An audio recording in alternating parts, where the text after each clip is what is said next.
autre journée de pluie. On est samedi le 24 mai, puis nous autres, aujourd'hui, on en a profité avec mon amoureux et ma fille pour aller faire du shopping. Je suis tellement contente. Faut que je vous montre les petites trouvailles, vraiment le fun que j'ai trouvé. On est allé magasiner parce que samedi prochain, le 31, c'est l'anniversaire de ma belle-fille. Et donc là, je vous montrerai pas ce qu'on a acheté pour ma belle-fille parce que si jamais cette vidéo-là sort avant sa fête, c'est sûr qu'elle va aller fouiner. Elle regarde mes vidéos. Je voudrais pas qu'elle voit ce qu'on a acheté pour son anniversaire. Donc, ça, je ne le montrerai pas. Mais je suis allée au Dollarama. Et on dit tout le temps Dollarama, mais c'est Dollarama. Puis je me fais un devoir de le dire comme il faut. Et j'ai fait des petites trouvailles. Moi, quand je peux trouver, mettre la main sur des romans au Dollarama, je suis comme... C'est fête au village, je capote. Mais je suis aussi allée à la librairie. Donc, je vais vous montrer mes petits achats, ce que j'ai trouvé. Vraiment le fun. Pour vrai... je vais commencer par le Dollarama. J'ai trouvé le roman de Laurie Elizabeth Flynn, Nous étions les reines, publié aux éditions de l'Homme. Mon Dieu, je vais vous lire le résumé, ça m'a parlé. J'ai eu envie de ça. Il y a 10 ans, quelqu'un avait payé le prix fort de leur jeu malsain. Aujourd'hui, c'est à elle de rendre des comptes. À l'université, Ambrosia aurait fait n'importe quoi pour impressionner Sloane, cette amie fascinante. Sous son influence, elle s'est laissée entraîner dans les fêtes endiablées et s'est prêtée à des jeux cruels. Mais un soir, ce qui devait n'être qu'une plaisanterie a tourné au drame. La couverture m'a attirée, je la trouvais jolie, j'aime les couleurs. Bonjour le chat! Bonjour le chat! Et, au Dollarama, j'en reviens pas. 5 $. Ben, le livre, il était 5 $, 4,25 $. Mais on a trouvé casse-tête Harry Potter. Moi, ma fille adore faire des casse-têtes. Là, c'est écrit 1000 morceaux, mais ce que je pense, c'est qu'il y a 5 ou 4 casse-têtes à l'intérieur. Ouais, c'est ça, il y en a plusieurs à l'intérieur, là, mais c'est sûr que même si c'était un casse-tête de 1000 morceaux, elle a vraiment assez de patience. Même à 3 ans, on se met toute la famille ensemble et on fait des casse-têtes. J'en reviens pas, 5 $. Je me suis trouvée aussi, je suis une bébite à carnet de notes. J'aime tellement ça, acheter des carnets de notes. Puis ça, c'est une de mes couleurs fétiches, un genre de golden rose, rose doré. J'aime vraiment. Tout est bien qui finit bien. Je me l'ai acheté, je pense qu'il était 3 $. J'ai enlevé l'étiquette tout à l'heure parce que ça m'énerve quand il y a des grosses étiquettes à l'arrière puis que c'est difficile à décoller. Il me semble qu'il était 3 $. Il va aller avec mes 75 autres livres de notes.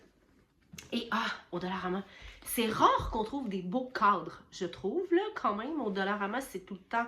En tout cas, moi, ceux-là, je suis vraiment tombée en amour avec eux. Pour 5 $, Charlie Chaplin, je le trouve tellement beau, sérieusement. Et Frida Kahlo, vraiment, là, comme...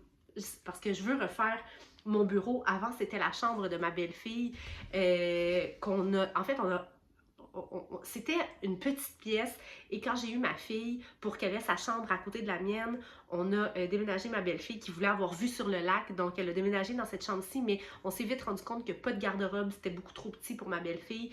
Donc, on est en train de fermer la pièce familiale au-dessus du garage, la séparer en deux pour faire la chambre de ma belle-fille. Et voilà, et moi c'est ça, c'est pas les couleurs que je préfère, là, tu sais, pas que je trouve pas ça joli, mais j'aimerais ça, tu sais, comme pimper mon bureau, là, c'est vraiment pas le style que je veux. Je veux quelque chose de plus cosy, mais avec une touche colorée, et je les trouvais tellement beaux. Pour 5 $, ils sont magnifiques, j'en reviens pas que j'ai trouvé ça de Dollarama. Ensuite de ça, je suis allée à la librairie, et bon, là, j'ai acheté 3 romans qui me faisaient énormément envie, dont Baignade de Andrea Michaud. J'ai tellement entendu parler de ce roman-là. Je vais vous lire le résumé. Je ne peux pas vous présenter des romans sans vous lire les résumés. Tout juste arrivé au camping du lac aux sables, Max, Laurence et Charlie sont enchantés par la beauté des lieux et se promettent des vacances de rêve. Pendant que la petite Charlie court se baigner, ses parents ouvrent une bouteille et trinquent à l'été. Puis, un incident survient qui fait pâlir le soleil, suivi d'un deuxième incident tournant à l'engueulade. Dans sa colère, Max insiste alors pour repartir aussitôt. Mais il fait nuit, l'orage gronde, ils sont distraits et prennent la mauvaise direction, enfonçant leur énorme VR dans un étroit chemin forestier qui les mènera vers l'horreur. J'ai vraiment hâte de lire ce roman-ci. Ensuite, Une autrice chouchou, ça faisait longtemps qu'elle n'avait pas publié de roman, Raphaël Germain, avec qui j'ai découvert la romance il y a plusieurs années avec Soutien-gorge rose et veston noir, Gin tonic et concombre, volte-face et malaise. Elle est revenue avec Plage Laval. J'ai vraiment très très hâte de lire ce roman-là aussi. Le résumé. Lorsque le père de sa fille la quitte après 25 ans de vie commune, Laurence décide de tourner le dos au monde et de s'installer dans un vieux chalet sur le bord de la rivière des Mille-Îles. Un projet unanimement décrié par ses proches, mais Laurence n'a que faire de leurs commentaires. À 48 ans, elle considère qu'elle est libre de commettre ses propres erreurs et d'embrasser une saine solitude. Or, la vie aura tout fait de la rattraper et Laurence va réaliser que ce ne sont pas seulement les rivières qui parfois débordent, les femmes aussi, même celles qui s'étaient jurées qu'elles n'avaient besoin de personne et que les grandes passions étaient loin derrière elles. Le style de Raphaël Germain, là, tu sais, vu que ça fait plusieurs années que j'ai lu du Raphaël Germain, mais tu sais, l'autrice a évolué aussi, j'ai tellement hâte de voir son style, comment il a évolué, il me tarde de lire ce roman. Et le dernier, mais non le moindre, Debout dans l'orage de Dominique Demers. Mon amie Maria Vudon en avait fait une chronique à la radio.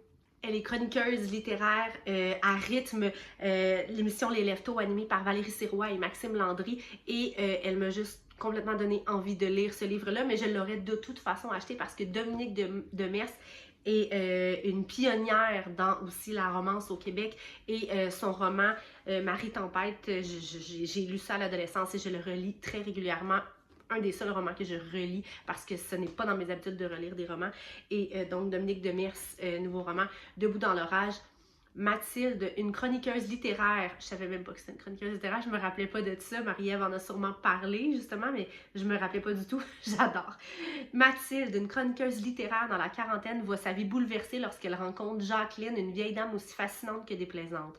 Ce qui commence comme un simple coup de main après une mauvaise chute se transformera en une amitié aussi profonde qu'improbable. Mathilde pensait se donner bonne conscience et secouer son marasme en effectuant de petites tâches pour Jacqueline. Celle-ci lui demande plutôt de l'assister dans son audacieux projet d'écriture sur la résilience des animaux. Pourquoi tient-elle tant à parler de l'intelligence des pieuvres, de la résistance des tardigrades et de la musique des éléphants? Pourquoi a-t-elle peint en grosses lettres au-dessus de son lit « Transformer la tragédie en triomphe » Mathilde découvrira peu à peu les drames qui ont forgé le passé de Jacqueline, ce qui la forcera à affronter ses propres secrets. Cette autrice-là m'a tellement fait rêver. J'ai vraiment hâte aussi de plonger dans cette lecture-là.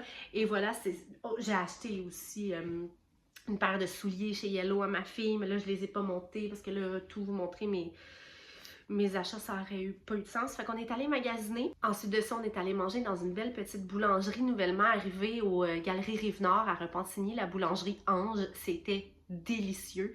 J'ai pris un sandwich à la dinde. Mon amoureux a pris un sandwich pesto et poulet. Ma fille a mangé de la pizza. Puis on a mangé des pâtisseries, des sucreries comme vraiment juste excellente, là. Chou à la crème et fraises. Je suis en train de manger des poils de chat. Ouais, puis après ça, on est allé faire l'épicerie au Maxi. Et je suis allée porter enfin ma surprise à Roxane, une photographe qui a fait des photos lors de mon lancement de 1000 fragments de nous en novembre dernier. Elle avait demandé à recevoir mon tome 2 et mon tome 3 de Confidence d'une coiffeuse. C'est que j'ai fait un petit sac de surprise. Je suis allée le porter. Et là, on vient de revenir. Ma fille dort. Elle s'est endormie dans la voiture. Je vais profiter de sa sieste, soit pour écrire un petit peu, écouter du true crime, parce que c'est le genre de choses que j'aime faire en après-midi, surtout quand il pleut. Je vais continuer ma lecture probablement d'un de mes romans en cours, parce que j'en ai plusieurs en cours, dont Le Pacte de Mélanie Cousineau, Marie Noire de Marie-Ève Vudon, ma belle amie aussi, et qu'est-ce que je suis en train de lire également? Salaud de Sylvie G, sur lequel je vais faire une chronique prochainement sur ma chaîne. Donc c'est ça, là, je vais aller me reposer. Demain, il y a la fête de la famille à la Valtrie. S'il fait beau, j'espère en tout cas, il annonçait des éclaircies. Je vais aller à la fête de la famille avec mon amoureux, ma fille, parce qu'on n'a pas les deux grands en fin de semaine.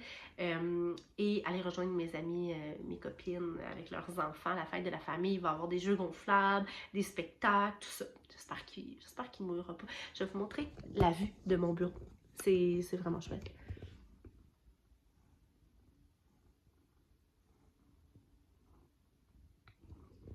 Le bord du lac. Tellement inspirant pour écrire. Sincèrement, là, Je pouvais pas rêver mieux que d'avoir ici la vue sur le lac à mon bureau. Là, avant, j'avais la vue sur la rue en avant. Tu sais, c'est pas que les voisins sont pas intéressants, mais c'est toujours bien plus le fun d'avoir vue sur le lac. Donc voilà, je vais aller m'étendre à côté de ma fille, écrire, lire ou écouter du true crime. Ou peut-être les trois en même temps.